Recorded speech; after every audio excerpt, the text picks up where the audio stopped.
আসসালামু আলাইকুম, সবাই কেমন আছেন? আমি আলহামদুলিল্লাহ আপনাদের দোয়ায় ভালো আছি। যে যেখানে আছেন ভালো আছেন, সুস্থ আছেন। তো নতুন একটি ব্লগ নিয়ে চলে আসলাম। সবাই কেমন আছেন? আমি আজকে দিনটা শুরু করছি সকাল থেকেই। তো সকালবেলা ভোরে উঠে আমি মুরগির মাংসটা ভিজিয়ে রাখছিলাম। ভিজিয়ে রেখে আমি আসলে রান্না করে নিলাম। কী, কী রান্না করলাম সেগুলো শেয়ার করব। আর আজকে আসলে বাকি আরও অন্যান্য কী কাজ করলাম সব কিছুই শেয়ার করব। আপনারা আমাদের সাথে থাকবেন। যদি আমার ভিডিওটি ভালো লেগে থাকে অবশ্যই আমার চ্যানেলটি সাবস্ক্রাইব করে দিবেন। যদি ভালো লাগে অবশ্যই চ্যানেলটি সাবস্ক্রাইব করে দিবেন, লাইক করবেন, কমেন্ট করবেন, সবাই পাশে থাকবেন। চলুন আজকে রান্নায় চলে আসি। তো আমি মুরগির মাংস সুন্দর করে রসুন বাটা, জিরা বাটা, আদা বাটা দিয়ে মাংসটাকে সুন্দর করে কষিয়ে নিলাম। কষিয়ে নিয়ে আমি মানে মিষ্টি যে কুমড়া আছে, চাল কুমড়া, সেটা দিয়ে আমি আসলে রান্না করব। তো এরই ফাঁকে আসলে মাঝখানে বলে রাখি, বেশ কয়েকদিন থেকে আসলে শারীরিকভাবে এখন সুস্থ আছি।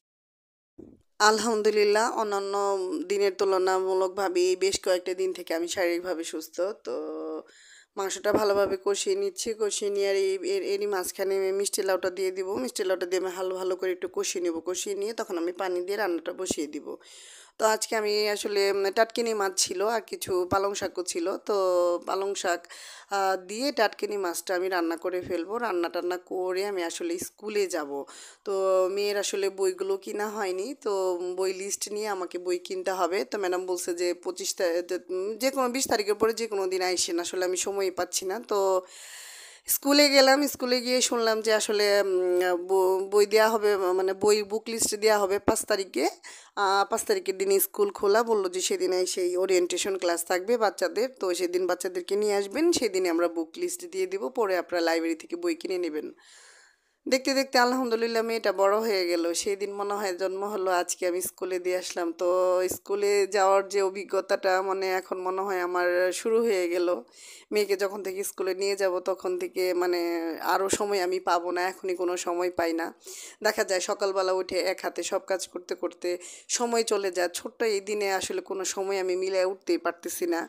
সময় করে আসলে কোনো কাজই করতে পারতেছি না। দেখা যায় ছোটোখাটো অনেকগুলো কাজ আসলে আমার পেন্ডিংও রয়ে গেছে। কিছু কাপড় চোপড় কেনাকাটা করা হয়েছে, লেস টেস কিনে জামাগুলো বানাইতে দেবো, সেগুলো বানাইতে দিতে পারতেছি না। তারপরে দেখা যায় যে আমার কিছু টুকিটাকি ছিল, গলার পুঁতির মালা টালা, এগুলো কিছু নষ্ট হয়ে গেছে।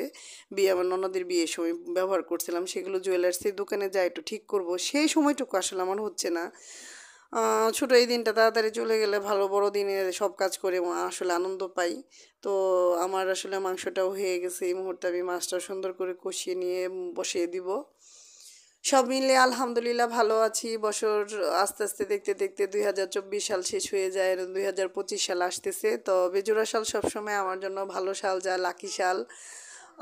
অন্যান্য বছর দেখা যায় যে আমার জোড়া সালগুলো খুব বাজে যায়। এবছর আসলে নভেম্বর ডিসেম্বর মাস, 2টা মাস আসলে আমরা যে পরিমাণে সাফার করছি, আমাদের পুরা ফ্যামিলি, পুরা আমার ভাই ভাবি, আমার মা, আমার ছোটো ভাই, মানে আমাদের পুরা ফ্যামিলিটা এত সাফার করছি যে আর কোনো বছর করছি কিনা জানি না। তো যাই হোক, 2024 সাল আমার জন্য খুব বাজে সাল গেল। 2025 সালে যেন প্রত্যেকটা দিনই ভালো যায়, প্রত্যেকটা সময়ই ভালো যায়। সন্তানদেরকে নিয়ে যেন আমরা ভালো থাকি, সুস্থ থাকি। আপনারাও যে যেখানে আছেন অবশ্যই ভালো থাকেন। জোড়া আর বেজোড়া শাল এটা কোনো বিষয় না, কিন্তু আসলে মনের একটা স্যাটিসফ্যাকশন যেটা বলে যে আসলে বেজোড়া শালগুলো মনে হয় ভালোই যায়, জোড়া শালগুলো আমার একদমই ভালো যায় না। এই বছরটা আমার ভালোই যায়নি। যাই হোক, মোটামুটি কাটাইছি। আল্লাহ আল্লাহ পাক আসলে নসিবে যা লিখে রাখছে তাই হয়। সর্বোপরি মিলিয়ে দিনটা খুব ভালো কাটলো। আপনাদের সাথেও শেয়ার করলাম। তো নতুন দিনগুলো যেন, সামনের বছরগুলো যেন আমাদের খুবই ভালো কাটে। আমরা যেন আমাদের সন্তানদেরকে ভালোভাবে টেক কেয়ার করতে পারি। আমার সন্তানরা এত ভালোভাবে মানে স্কুলে যায় খেলতেছিল, কেউ নাই, ফাঁকা স্কুল পেয়ে তারা তো খুব আনন্দ সহকারে একদম মজ মাস্তি করে খেলতেছিল। ভাবলাম আপনাদের সাথে একটু শেয়ার করি কী কী করলাম। তো রাস্তা দিয়ে আসবার সময় পেয়ে গেলাম ফুলকপি, বাঁধাকপি আর নতুন আলু। তো দেখে আর লোভ সামলাইতে পারলাম না, বাসায় আছে, তারপরে এই সবজিগুলো কিনে নিয়ে আসলাম। তো ভাবলাম যা, তাজা সবজি পেয়েছি, না নিয়ে কি যায়। সবাই ভালো থাকেন, সুস্থ থাকেন। আল্লাহ আল্লাহ হাফেজ।